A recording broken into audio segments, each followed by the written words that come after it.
Air Marshal Vaidya, that's why I would like to ask you, when such kind of events take place, where obviously you want to show off the prowess of the aircraft, razzle-dazzle the crowd that is gathered over there, yet from the safety perspective, is there some amount of margin for error that is taken into consideration, that the aircraft can only fly this close to the ground and no closer? What are the kind of safety measures in that sense that are worked into the protocols that happen in such events?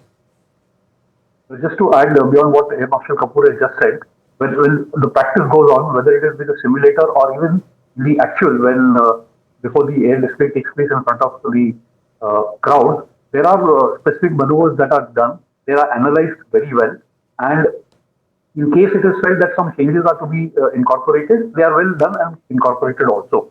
Hence, when a pilot takes off for an air display and there is a lot of crowd that is watching, hundreds of them not only on the ground but thousands beyond that on the television, obviously there is a sense of pride in him, and he would like to progress not just the Indian Air Force and his capabilities, but also as a nation, where our nation is at display, that this is the capability of our nation.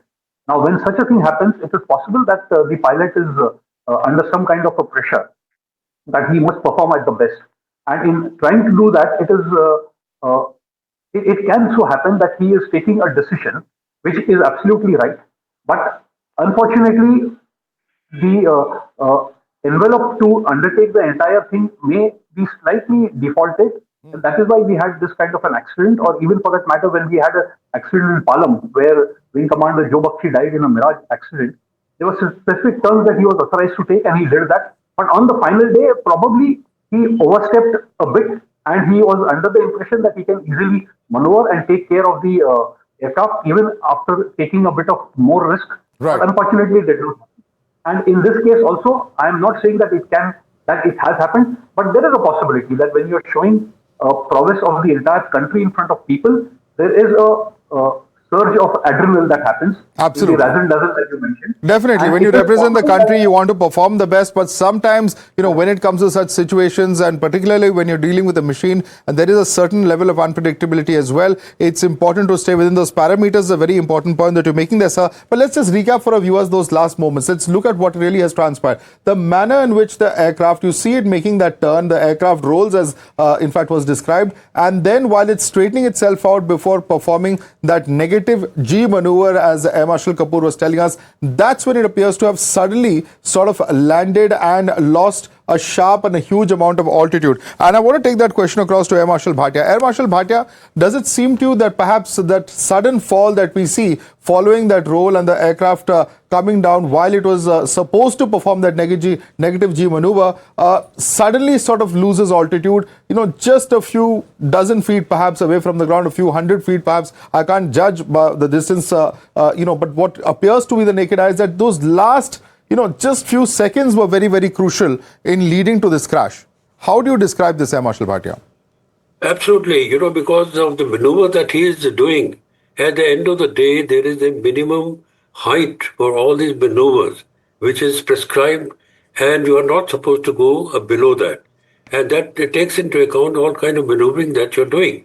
In this particular case, obviously, the aircraft has come down below that altitude. But if you look at the whole thing, you'll find that the aircraft is in the process of recovering. As a matter of fact, if you see, the nose is almost above the ground, that is above the horizon, when it actually impacted with the ground. That means the aircraft had almost recovered. And if there were few more feet available of altitude, perhaps the aircraft would not have impacted with the ground, and the accident would not have happened. But having said that, I must say that for all these maneuvers, there is a minimum height which is prescribed, and you are not supposed to come below that. Now, there could be anything which could have happened. This will be ascertained fully by the court of inquiry. It could be a control malfunction. It could be, a pilot error, or it could be, his judgment could have been slightly at fault. But this we'll have to wait. Well, very, very tragic accident indeed. That's all that we can say. Certainly, of course, a brave pilot for whom, in fact, the Air Force and, several prominent personalities have already expressed their condolences. But I'd like to thank Air Marshal Bhatia, Air Marshal Kapoor and Air Marshal Vaidya for joining us and breaking it down, explaining to our viewers what could have possibly happened to that ill-fated Tejas fighter aircraft.